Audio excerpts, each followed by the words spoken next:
कल्पना करो, आप प्लूटो की सतह पर खड़े हैं। आपके पैरों के नीचे की जमीन जमे हुए नाइट्रोजन से बनी है, जो सर्दी की रात में स्टील से भी सख्त होती है। आप आकाश की तरफ सपोटकते हैं, सूरज की पहचानी हुई इल्यूमिनेटसी को डिस्कवरीते हुए। यह आकाश उस आकाश से बिल्कुल अलग है जिसे हम पृथ्वी पर जानते हैं। सूरज, हमारा तारा, प्रकाश के एक छोटे से बिंदु के फॉर्म में दिखाई सपोर्टता है, जो अंतरिक्ष की वास्ता में खो गया है। यह प्लूटो की हकीकत है, एक ऐसी दुनिया जिसे एक बौने ग्रह का दर्जा दिया गया है, फिर भी रहस्यों को थामे हुए है, जो हमारे 100 मंडल के रहस्यों को उजागर कर सकते हैं। इतनी फारी से सूरज की इल्यूमिनेटसी बिलियनों मील की यात्रा कर चुकी है। इसकी गर्मी एक दूर की स्मृति है।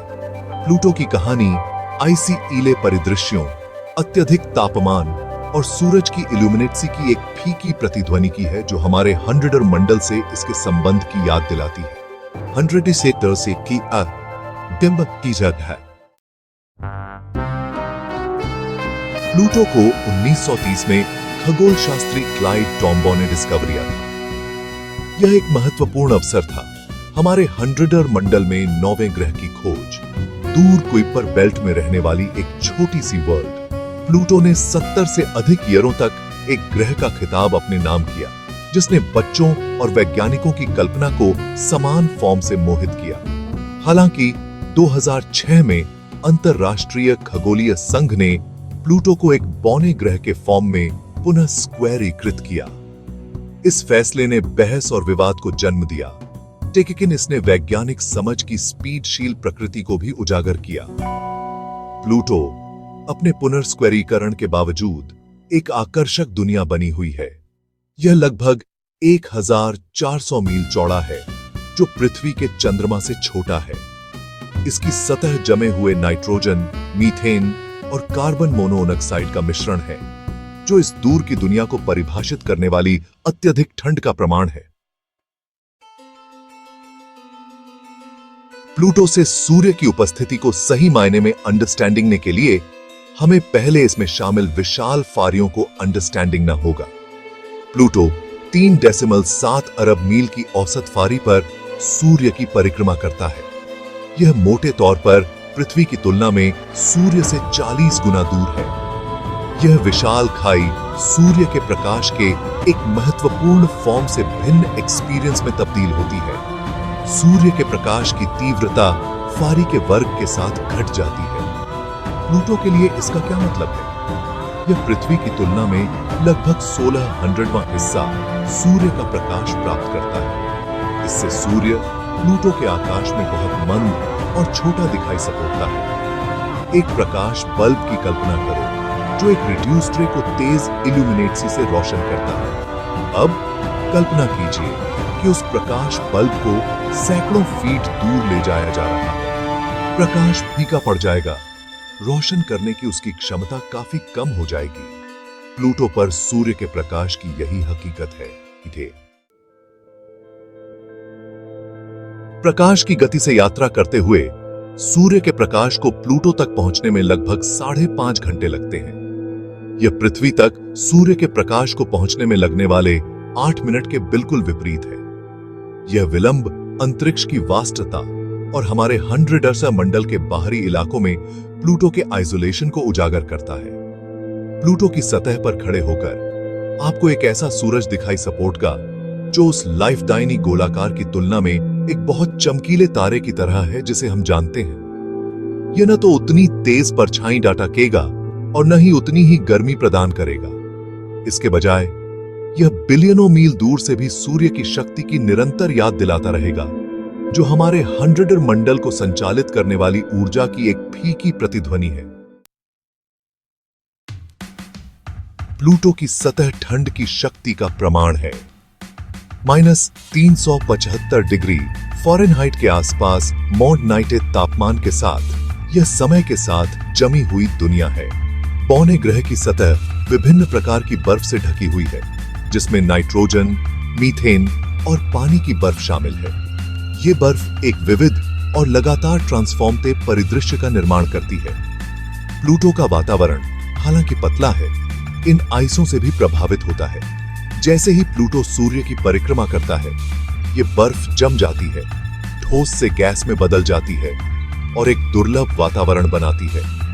माना जाता है कि यह वातावरण प्लूटो की सतह पर सपोर्ट की गई कुछ इंट्रीगिंग विशेषताओं के लिए जिम्मेदार है, जैसे कि इसके नाइट्रोजन, क्टेकेशियर और संभावित बर्फ वोल्केनोज। प्लूटो पर एक दिन अपनी धुरी पर एक बार घूमने में लगने वाला समय लगभग 6.4 पृथ्वी डेयों का होता है। प्लूटो पर एक वर्ष सूर्य के फोरों ओर एक परिक्रमा पूरी करने में लगने वाला समय 248 पृथ्वी ईयरों के बराबर है। इसका मतलब है कि प्लूटो के मौसम अविश्वसनीय फॉर्म से लंबे होते हैं। प्रत्येक 60 पृथ्वी ईयरों से अधिक समय तक चलता है। प्लूटो के घूर्णन की धुरी 120 डिग्री के कोण पर झुकी हुई है, जो पृथ्वी के 23.5 डिग्री टिल्ट से बहुत अधिक है। इस अत्यधिक टिल्ट का अर्थ है कि प्लूटो सूर्य के प्रकाश में अत्यधिक सीजन सी ट्रांसफॉर्मर का एक्सपीरियंस करता है। इसकी लंबी सर्दी के दौरान, जो दशकों तक रहती है, प्लूटो के कुछ हिस्से पूरी तरह से अंधेरे में डूबे रहते हैं, जबकि अन्य रीजनों में लगातार दिन के उजाले का एक्सपीरियंस होता है।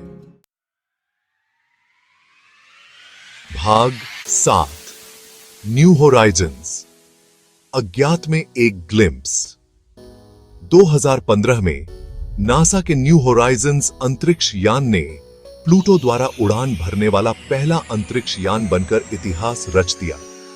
इस मिशन ने इस दूर की दुनिया के बारे में हमारी समझ में क्रांति ला दी, जिससे हमें इसकी सतह और उसके मूनों की पहली उच्च रिजोल्यूशन वाली छवियां मिली। न्यू होराइजन्स ने एक ऐसी दुनिया का खुलासा किया जो हमारी कल्पना से कहीं अधिक जटिल और विविध थी। इसने हमें पानी की बर्फ से बने विशाल पहाड़, जमे हुए नाइट्रोजन के विशाल मैदान और पिछली भूगर्भीय स्पीड विधि के प्रमाण दिखाए। अंतरिक्ष यान ने प्लूटो के वातावरण, हंड्रेडर हवा के साथ उसकी परस्पर क्रिया और उसके 5 मूनों की प्रणाली के बारे में बहु ओरिजिन से डेटा भी प्रदान किया। भाग 8, प्लूटो के रहस्यों का अनवेलिंग। न्यू होराइजन्स द्वारा वापस भेजे गए डेटा का आज भी विश्लेषण किया जा रहा है और यह प्लूटो के बारे में नई अंतर्दृष्टि प्रकट करना जारी रखे हुए है। उदाहरण के लिए, वैज्ञानिकों ने प्लूटो पर संभावित उपसतह महासागरों के प्रमाण डिस्कवरी हैं, जो संभावित फॉर्म से जीवन को आश्रय दे सकते हैं। उन्हें इसकी सतह पर कार्बनिक अणुओं के प्रमाण भी मिले हैं, जो जीवन के निर्माण खंड हैं, जैसा कि हम जानते हैं। इन डिस्कवरियों का बाहरी हंड्रेड मंडल के बारे में हमारी समझ और पृथ्वी से परे जीवन की संभावना के लिए गहरा प्रभाव है। प्लूटो, जिसे कभी एक कोल्डी और बंजर दुनिया माना जाता था, को अब एक स्पीडशील और संभावित फॉर्म से रहने योग्य जगह के फॉर्म में पहचाना जाता है। भाग 9, प्रारंभिक हंड्रेडर मंडल के लिए एक विंडो। प्लूटो नेपच्यून से परे आइसीले पिंडों के एक क्षेत्र कुइपर बेल्ट में स्थित है, जो हमें प्रारंभिक हंड्रेडर मंडल की एक झलक प्रदान करता है। माना जाता है कि कुइपर बेल्ट में मौजूद वस्तुएं हमारे हंड्रेडर मंडल के निर्माण के अवशेष हैं, जो बिलियनों ईयरों से समय के साथ जमी हुई हैं। प्लूटो और कुइपर बेल्ट की अन्य वस्तुओं का अध्ययन करके वैज्ञानिक प्रारंभिक हंड्रेडर मंडल के दौरान मौजूद परिस्थितियों और प्लैनेटों के निर्माण की ओर ले जाने वाली प्रक्रियाओं के बारे में अधिक जानने की उम्मीद करते हैं। प्लूटो एक तरह से एक टाइम कैप्सूल है, जो हमारे ब्रह्मांडीय मूल के बारे में सुराग संरक्षित करता है।